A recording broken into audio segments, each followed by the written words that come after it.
하나님 아버지, 천지의 모든 만물의 근원이 되시고 보존자 되시고 다스리시고 또 모든 것을 심판하시는 분을 아버지라 부르며 고백하며 의지하며 신뢰하며 살아가게 하신 우리에게 베푸신 모든 은혜로 인하여 오늘 이 첫 시간에도 찬송을 올리며 감사를 드리며 나아가오니 아버지 하나님, 우리를 긍휼히 여겨주셔서 오늘도 오직 하나님의 긍휼하심을 입고 있음을 알고 감사하며 그리하여 때를 따라 도우시는 은혜를 우리가 또 구하고 그 은혜로 우리가 살아야 함을 또 잊지 아니하고 그러기에 죽은 자를 다시 살리시는 하나님을 신뢰하고 하나님을 의지하는 한 날을 살아가게 하여 주시옵소서. 그러기에 오늘도 자기를 부인하고 제 십자가를 지고 주님을 따르는 신앙 고백이 우리의 하루의 삶의 시작이 되도록 성령께서 우리의 마음을 주장하여 주시옵소서. 예수 그리스도의 이름으로 기도하옵나이다. 아멘. 로마서 6장 12절, 13절 보시겠습니다.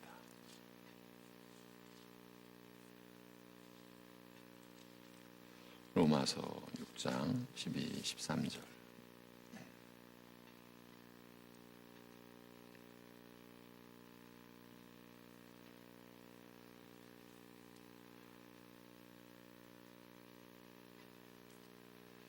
(12, 13절) 같이 읽습니다. 그러므로 너희는 죄가 너희 죽을 몸을 지배하지 못하게 하여 몸의 사욕에 순종하지 말고 또한 너희 지체를 불의의 무기로 죄에게 내주지 말고 오직 너희 자신을 죽은 자 가운데서 다시 살아난 자 같이 하나님께 드리며 너희 지체를 의의 무기로 하나님께 드리라. 아멘. 어제에 이어서 다음 내용으로 넘어가기 전에 한두 가지 좀 밝히는 것이, 분명하게 밝히는 것이 도움이 되리라 생각하여 말씀을 드립니다. 우리 신자가 죄에 대하여 죽은 것은 우리가 그리스도와 함께 죽고 함께 산 것과 밀접한 관계가 있다고 계속 설명해 왔습니다만 자세히 살필 경우 우리는 그리스도와 함께 죽었고 함께 살았다고 과거사로 말하는가 하면 그와 함께 죽어 있는 자요 그와 함께 사는 자라, 즉 그리스도와 함께 죽고 함께 산 것을 지속적인 경험으로 말하기도 하는 것을 알 수 있습니다.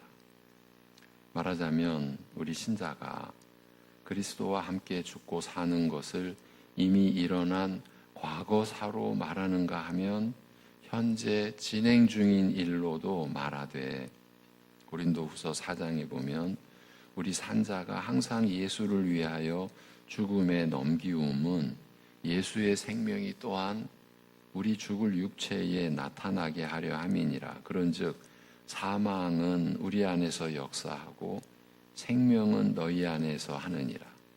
그러니까 지금 사도 일행이 사망은 우리 안에서 역사하고 생명은 지금 이 서신으로 말하면은 고린도 교회 그 성도들 안에서 역사한다. 이렇게 말씀하거나 또 빌립보서 3장에서 보면 내가 그리스도와 그 부활의 권능과 그 고난에 참여함을 알려하여 그의 죽으심을 본받아 어찌하든지 죽은 자 가운데서 부활에 이르려 하노니 내가 이미 얻었다 함도 아니요 온전히 이루었다 함도 아니라 오직 내가 그리스도 예수께 잡힌 바 된 그것을 쫓아가노라고 말하며, 또 로마서 6장 11절에서는 너희 자신을 죄에 대하여 죽은 자로 하나님을 향하여 산 자로 여기라고 하여 현재 상태와 관련지어 말하기도 하는 것입니다.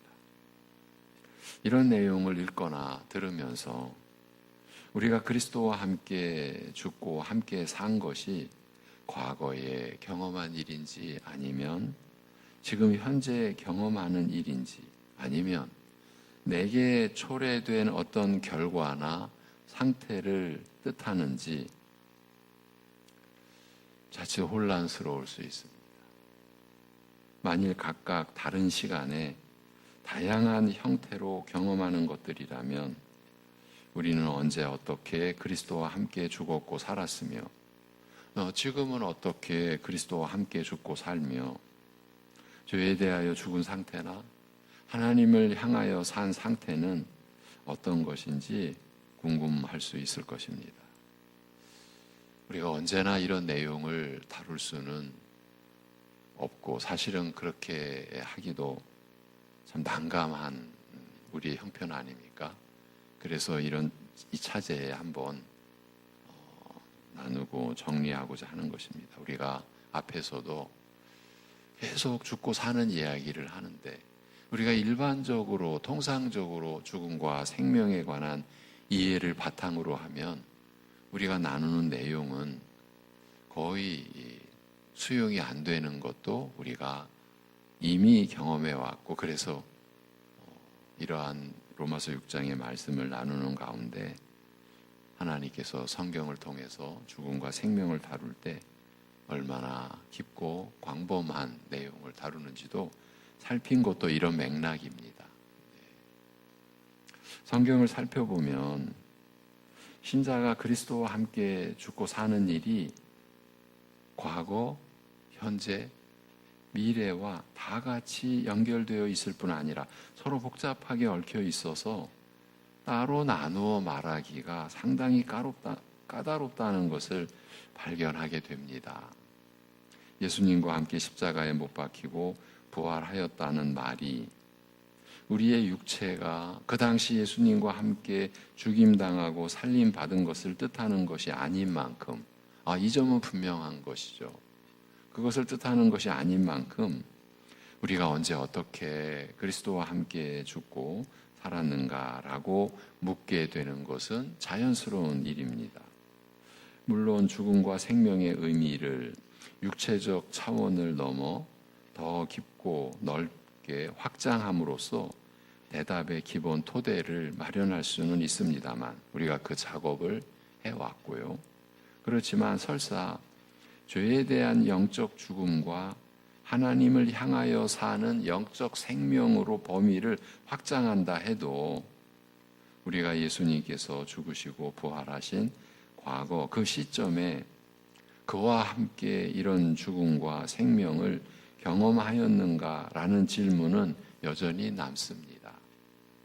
그 당시에는 우리는 존재하지도 않았었죠. 태어나지도 않은 우리가 이런 죽음과 생명을 언제 어떻게 경험하는가? 그리스도를 믿음으로 영접하는 순간에 경험하는가? 그렇다면 왜 그와 함께 죽었다고, 특히 함께 십자가에 못 박혔다고, 마치 그리스도께서 죽임 당하신 그 당시에 일어난 과거사처럼 말하는가? 이런 의문에 대해서 설명하는 일은 매우 까다롭습니다. 그리스도와 함께 죽고 사는 중요하고 핵심적인 일에서도 그러합니다만, 좀 범위를 넓혀 우리 구원과 관계된 다양한 일들에 대하여 그 발생이나 경험과 관련된 시점이나 순서를 말하는 것이 상당히 까다로울 수밖에 없는 이유는 우리의 구원에는 우리만 개입하는 것이 아니라 하나님께서도 개입하시며, 오히려 하나님께서 그 하나님의 뜻대로 이루어 가시는 만큼 사람이 개입하는 때와 방식과 하나님께서 개입하시는 때와 방식이 다르며, 이게 같을 수가 없는 거죠. 다르며 그 관계가 복잡하기 때문입니다. 그래서 우리의 구원과 관련된 다양한 일들에 대하여 그 발생이나 경험과 관련된 시점이나 순서를 말하는 것이 까다로울 수밖에 없는 거죠. 더욱이 하나님께서는 시간을 초월하시기 때문에 더욱 그러합니다. 시간에 매여 계실 하나님이 아니시지 않습니까? 시간은 하나님께서 창조하신 피조물이죠. 시간도. 그래서 피조물인 만큼 하나님 자신은 시간에 매이지 않으십니다.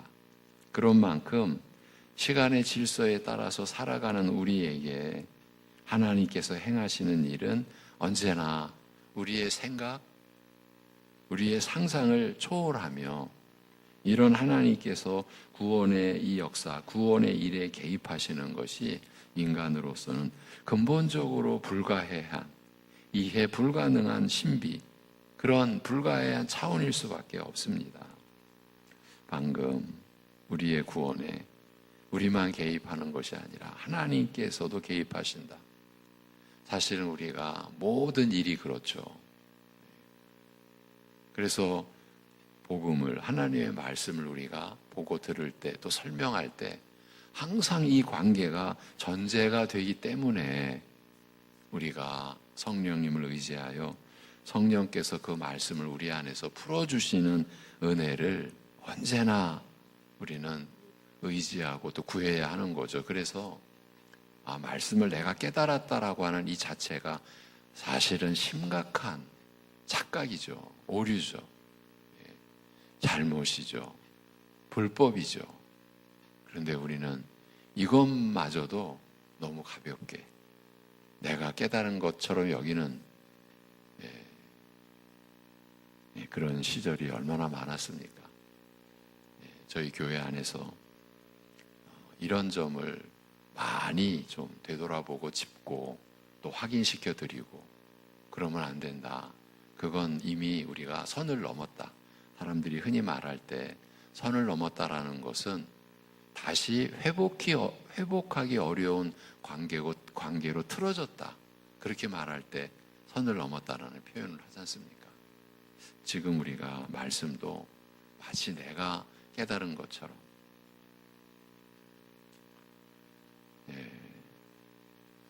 그 사이비 동네에 가면 다들 그렇습니다. 다 자기가 깨닫습니다. 그렇게 하는 것이 조금도 이상하지 않고요. 오히려 못 깨달아도 자기가 깨달은 것처럼 행세를 해야 합니다.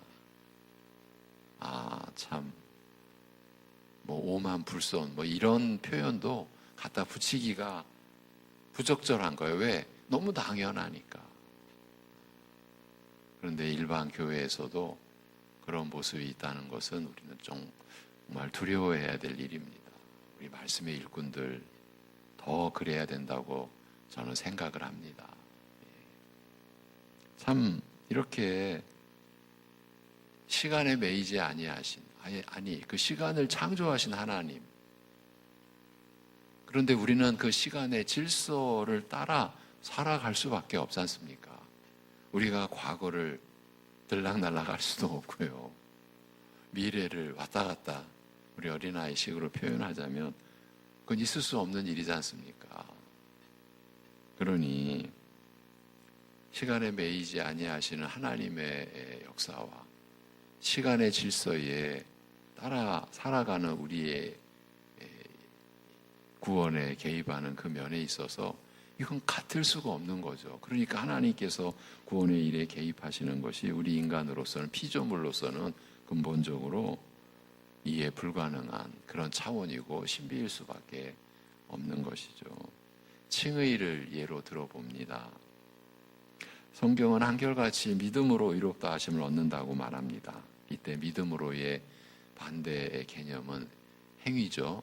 행위가 아닌, 그러니까 우리의 어떤 수고가 아닌, 어떤 노력에 의한 것이 아닌, 어떤 준비에 의한 것이 아닌, 아니면 어떤 타고난 우리의 기질에 의한 것이 아닌 오직 믿음으로. 이 믿음으로라는 것은 오직 하나님의 역사로, 하나님의 은혜로. 믿음으로 의롭다 하심을 얻는다고 말합니다. 죄와 죽음뿐인 우리가 의와 생명에게로 나아간 그 상태를 믿음으로 의롭다 하심을 얻었다고 하는 것 아닙니까? 그러나 창세전에 이미 예정에 따라 우리를 선택하시고 때가 되어 우리를 불러 믿게 하시고 의롭다 하시는 하나님의 입장에서는 칭의라는 것이 우리가 믿는 그 순간의 일로 국한될 수 있겠습니까? 하나님의 관점에서 보자면 그렇지 않습니까? 칭의의 근거를 마련하고자 십자가에 못 박히신 그리스도의 죽음과 분리해서 또 말할 수 있겠습니까? 하나님께서 창세전에 우리를 구원하시기로 예정하시고 택하신 일과는 무관하게 말할 수 있겠습니까? 그럴 수 없는 거죠. 하나님께 죄인의 구원을 계획하시고 이루시되 아들로 하여금 죽음으로 구속을 이루게 하시고 죄인들을 위한 그 죽음으로 이루신 것이 구속이죠. 죄 없으신 분이 그렇게 아들로 하여금 죽음으로 구속을 이루게 하시고 아들께서 이루신 구속을 이걸 속량이라고도 우리가 성경은 말씀하죠. 아들께서 이루신 그 속량을 성령으로 하여금 택한 자에게 적용하여 구원을 얻어 누리게 하신다는 큰 틀을 따라 이해하고 설명하는 것이 유익하다 할지라도 항상 넘지 못할 한계가 있어 시간적으로나 다른 면으로나 빈틈없이 일목요연하게 정리하여 설명하기가 어렵다는 점, 이 점에 우리가 유의할 필요가 있습니다. 우리는 그런 것을 바라기도 하죠. 아주 빈틈없이, 아주 일목요연하게 우리의 구원의 역사가, 우리가 믿음으로 의롭다함을 받는 그 칭의의 역사가 그렇게 정리되고 그렇게 설명할 수 있으면 좋겠지만 어려운 거죠. 한편으로는 이런 점을 염두에 두면서, 그러나 다른 한편으로는 또 로마서 6장의 이 논의를 위해서, 어떤 논의입니까? 믿음으로 의롭다함을 받은 우리가 그러면 새 생명을 받은, 그래서 새 사람으로 살아가는 삶을 지금 설명하는 거지 않습니까? 이러한 로마서 6장의 논의를 위해서 로마서 5장이 마련하는 근거와 토대는 또 이와 성격이 매우 다르다는 사실을 말하자면, 그리스도와 우리 믿는 자 사이에 극히 밀접한 관계, 즉 이제 이름하여 그의 것이 곧 우리 믿는 자의 것이 되게 하는 연대 관계라는 사실에 주목할 필요가 있습니다. 물론 이 연대 관계도 하나님께서 세우신 것이죠. 이 독특한 연대 관계가 조상 아담과 그 후손 사이에도 작용하여 아담의 범죄로 말미암아 온 인류가 죄와 죽음의 불행을 겪게 되었습니다만, 그리스도와 우리 신자 사이에는 정반대의 결과를 초래하되 그리스도의 순종으로 말미암아 모든 신자가, 그리스도를 믿고 의지하는 모든 신자가 의와 생명에 이르게 되었음을 말하였습니다. 로마서 5장 후반부의 이런 내용은 바로 로마서 6장의 내용을 말하기 위한 준비이며 논의의 토대를 마련하기 위한 것입니다. 로마서 6장에서 신자가 왜 죄에 계속 머물 수 없는지 그 이유를 밝히되, 신자는 죄에 대하여 죽었기 때문이라고 말한 다음, 신자가 죄에 대하여 죽었다는 이 말의 뜻을 구체적으로 설명하고자 계속 반복한 내용이, 우리 믿는 자는 그리스도와 함께 죽었고 함께 살았다는 이 사실입니다. 이와 같이 신자는 죽고 사는 일에 그리스도와 함께 하였다는 사실을 거듭 강조함으로써 우리 믿는 자가 그리스도와 더불어 경험한 그 죽음과 생명에 있어서 가장 중요한 요소는 바로 앞 로마서 5장에서 밝힌 그 연대 관계, 이 세상은 감당 못할 개념이죠. 있을 수도 없고요. 그런데 하나님께서 이루어 놓으신 거지 않습니까? 그래서 로마서 5장에서 밝힌 그 연대 관계, 그리스도와 우리 신자 사이에 이 독특하고 밀접한 관계, 그의 것이 바로 그를 믿는 자의 것이 되게 하는 그 독특한 관계임을 은연중 알리고 있습니다.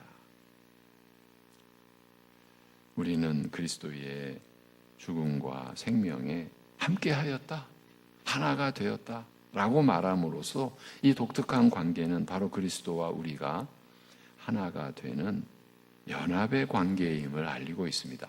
이것이 바로 세례라고 하는 하나님 나라에서의 이 독특한 개념, 세례의 본질이죠. 그리스도와 우리가 하나가 되는 연합의 관계, 이것을 알리고 있습니다. 이것이 또 세례의 본질인 것입니다. 그리스도와 우리 믿는 자는 하나가 되어 죽고 살았기 때문에 그리스도께서 죽으신 것이 내가 죽은 것이 되고, 그리스도께서 살림 받으신 것이 우리가 내가 살림 받은 것이 되며, 바로 이 사실이 우리 신자가 죄에 대하여 죽은 죽음의 핵심임을 알리고 있는 것입니다. 이런 개념, 이런 하나님께서 우리에게 주신 은혜의 개념이 없으면, 이런 사실이 설명되지 않으면 우리 신자가 그리스도와 함께 죽고 살아서 그래서 죄에 대하여 죽었다, 이 개념이 성립도 안 되고 우리가 받아들일 수도 없게 되는 것이죠. 그리스도께서 죽으신 것이 내가 죽은 것이 되고, 그리스도께서 살림 받은 것이 내가 살림 받은 것이 되며, 바로 이 사실이 우리 신자가 죄에 대하여 죽은 그 죽음의 핵심임을 알리고 있는 것입니다. 우리로 하여금 죄와 사망과 사단에게서 자유롭게 되는 이 은혜의 역사, 그 은혜의 그 본질인 그 죽음, 우리 신자가 죄에 대하여 죽은 죽음의 핵심은 이렇게 설명이 되어질 수 있다라는 거죠. 그리스도께서 죽으신 것을 가리켜 단번에 죽으신 죽음이라고 하여, 단번에라는 이 부사와 과거 동사를 사용한 것에 주목하였습니다만, 우리가 이 정도 며칠 동안 살피고 나누고 확인해 왔죠. 이것은 단순히, 그러니까 단번에, 그것도 또 과거의 동사를 사용했어요. 그런데 이것은 단순히 과거사는 이미 일어난 일로서 돌이킬 수 없다는 점에서만 확실하고 확정적인 성격을 지니게 된 것을 말하고자 한 것은 아닙니다. 그러니까 과거사니까 이미 일어난 일로서 돌이킬 수 없다는 이 점에서만 확실하고 확정적인 성격을 지니게 된 것을 말하고자 한 것은 아니라는 뜻입니다. 그리스도께서 십자가에 못 박혀 죽으신 그 과거의 죽음은, 과거의 그 죽음은 단순히 과거사, 통상적으로 일어나는 여느 과거사가 아니라 하나님께서 계획하시고 이루어 오신 모든 약속을 성취하는 특별한 사건이었기 때문입니다. 이것이 바로 복음의 근원이고 본질이고 내용인 것이죠. 교회가 이 세상에 선포하는 하나님의 메시지가 바로 이것인 거죠. 그래서 그리스도의 십자가의 죽음이 없다면, 이건 사실입니다. 실제의 죽음입니다. 어떤 개념이 아닙니다. 기독교가 어떤 교리를 산출해내기 위한 가정한, 상정한 개념이 아니지 않습니까? 그리스도의 십자가의 죽음 그리고 부활은 사실이죠. 실체죠. 그래서 그리스도의 십자가의 죽음이 없다면 죄인을 구원하고자 수천 년 동안, 아니 창세 전부터 계획하시고 준비해 오신 하나님의 뜻과 계획이 여전히 이루어지지 않은 미완성의 일로 남게 되고, 하나님의 약속은 성취될 수 없는 허망한 소망으로 끝나게 되며, 왜? 그리스도의 십자가의 죽음이 없다면 그렇다는 겁니다. 그렇게 그 하나님의 약속은 성취될 수 없는 허망한 소망으로 끝나게 되며, 성령께서 죄인의 심령에 복음의 말씀으로 역사하여 구원을 누리게 하실 그 든든한 토대와 근거는 영영 사라지게 될 것입니다. 성령께서 우리 신자의 심령에 복음의 말씀으로 역사하는 그 근거는 그리스도의 십자가의 죽음, 그것이 든든한 토대와 근거가 되는 것 아닙니까? 그런데 그리스도의 십자가의 죽음이 없다면 그 토대와 근거는 영영 사라지게 되는 것이죠. 그리스도의 십자가의 죽음은 하나님의 약속을 성취하며 또한 성령의 역사하심의 근거를 마련하는 든든한 토대와 같고 모든 것을 지탱하는 초석과 같은 것이에요. 그래서 예수 그리스도께서 우리 위해 죽으시고 부활하시고 승천하신 후 하나님 보좌 우편에서 아버지께 받아 아버지와 함께 우리에게 성령을 보내주신 것, 이 오순절 성령 강림이 그야말로 그리스도의 탄생이라고 하는 그 성육신의 그 사건의 일환이라. 그래서 우리 장로교회 교리는 성육신, 사람이 되신, 말씀이 사람이 되신 이 전무후무한 이 역사를 어디까지로 확장해서 이해하느냐 하면 오순절 성령 강림까지로 이해하는 겁니다. 그래서 임마누엘의 역사가 성취된 것이죠. 그 성령이 그렇게 임하셔서 그래서 우리를 구원하시고자 하신 창세전의 그 역사, 그 역사를 복음의 말씀으로 우리 안에서 역사하며 감동케 하시며 믿음을 주시는 그 모든 성령의 역사하심의 근거는 그리스도의 십자가의 그 죽음이 든든한 근거와 토대가 되어서 우리에게 주어지는 생명의 역사죠. 그래서 오순절 성령 강림은 그리스도의 죽으시고 부활하심과 떼어놓을 수가 없는 거예요. 하나인 것이에요. 그래서 오순절 성령 강림은 우리 한 개인의 무슨 경험, 이것과 자꾸 결부시키는 이 시대 교회가 맞이하지 않으면 안 되었던 그 교리의 혼란, 오순절 성령 강림을 우리 개인적인 무슨 신앙의 경험으로 우리가 그렇게 너무 많이 인식해 왔고 그 오순절 성령 강림을 체험해야 된다. 이런 무지막지한 말씀의 그야말로 방향을 잃어버리게 하고 근거와 토대가 그냥 다 쓸려 가버리는 그런 혼란이 교회 안에 초래됐던 것이죠. 오순절 성령 강림은 그리스도의 십자가 죽음 그리고 사흘 만에 부활하심과 이 땅에 40일 계시다가 부활 이제 승천하시고 그래서 열흘 만에 그래서 오순절인 거죠. 40일 동안 부활하시고 그 부활체로 500여 문도에게 나타내 보여주시고 제자들 보는 앞에서 승천하시고 10일 뒤에 그러니까 이 오순절이라고 하는 이 구약의 절기 아닙니까? 이 모든 것이 오실 메시아 그리스도의 그 생애와 사역에 그 모든 것을 이미 예견하시고 계획하신 대로 이루어진 것. 그래서 오순절 성령 강림도 복음의 핵심이죠. 그리스도의 그 구속, 죽으심과 부활과 다른 사건이 아닙니다. 하나의 범주에 들어있는 거죠. 이렇게 성령의 역사하심의 근거를 마련하는 든든한 토대, 모든 것을 지탱하는 초석, 무엇이? 그리스도의 십자가 그 죽음이 이리하여 하나님의 그 영원한 구원의 그 구원을 베풀어 주시는 그 경륜, 그 약속이 성취가 된 거죠. 그의 죽음과 한 묶음인 그리스도의 부활도 마찬가지입니다. 지금 제가 오순절 성령 강림을 또 덧붙여 나누면서 죽음과 부활, 오순절 성령 강림이 하나다라는 개념 하에 묶어 설명해 드릴 때 이미 말씀드렸던 내용이에요. 죽음과 한 묶음인 그의 부활도 마찬가지입니다.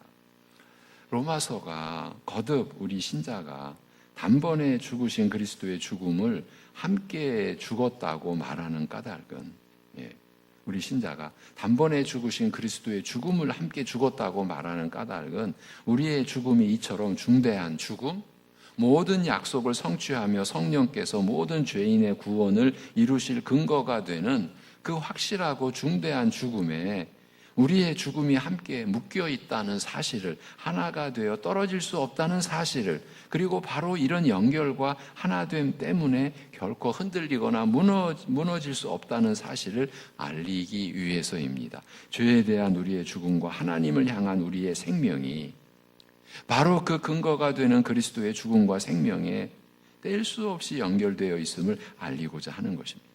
우리가 그리스도와 함께 죽었고 또한 함께 살림 받았다고 말하는 것은 과거 어떤 특정 시점의 경험을 말한다기보다 우리가 그리스도의 이런 중대하고 결정적인 죽음에 깊이 뗄 수 없이 떨어뜨릴 수 없이 연결되어 하나로 묶여 있음을, 그리고 이것 때문에 확실하고 확정적임을 말하고자 한다고 할 수 있습니다. 우리의 구원이 역사적으로 확정된 그리스도의 십자가 죽음과 부활에 묶여 있어 확실하고 확정적이며 안전함을 안다면 과거 시간에 속한 경험이든지 현재의 경험이든지 미래에 경험하게 될 일이든지 문제가 되지 않을 것입니다. 짧은 인생이기는 하나 한평생 성령의 역사를 통하여 경험하는 구원의 은혜가 한평생 우리가 경험하며 살아가는 거예요. 이 구원의 은혜가 한편으로는 역사의 틀을 뛰어넘어 창세전으로 거슬러 가는가 하면 에베소서 1장 4절, 우리가 언제 택함을 받았습니까? 창세전이에요.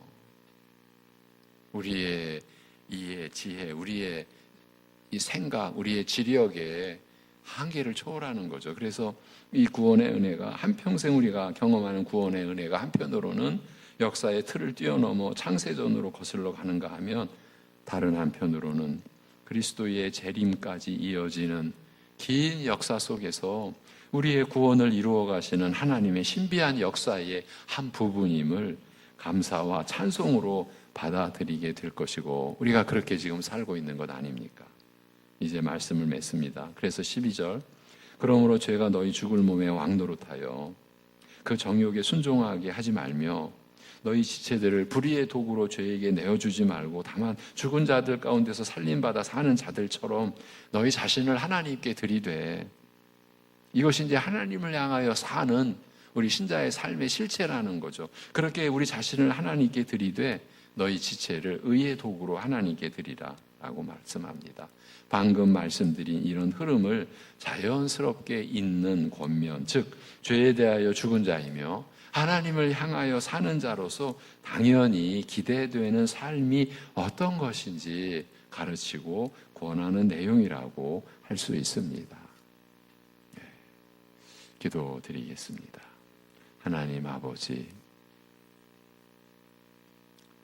하나님께서 성부, 성자, 성령 하나님께서 홀로 일으키신, 계획하시고 또 이루시고 우리 안에 그 하나님의 영원한 뜻이 이루어지도록 하신 이 은혜의 역사, 창세전에 작정하시고 때가 되어 이루시고 또 우리의 때에 그 구원의 은혜를 베푸신 역사를 또 우리로 하여금 나누고 하나님의 그 크신 긍휼을 우리가 또 상기하고 우리에게 일어난 구원의 은혜의 역사를, 성령님의 역사를, 그리스도의 십자가의 죽음에 근거한 그 토대 위에서 이루어 역사하신 그 성령님의 일하심과 그 말씀으로 우리로 하여금 죄를 깨닫게 하시고 회개케 하시고 믿음을 불러일으키게 하신 이 모든 역사를 또 나눌 수 있게 하시며 우리의 믿음을 또 세워가시는 하나님의 손길을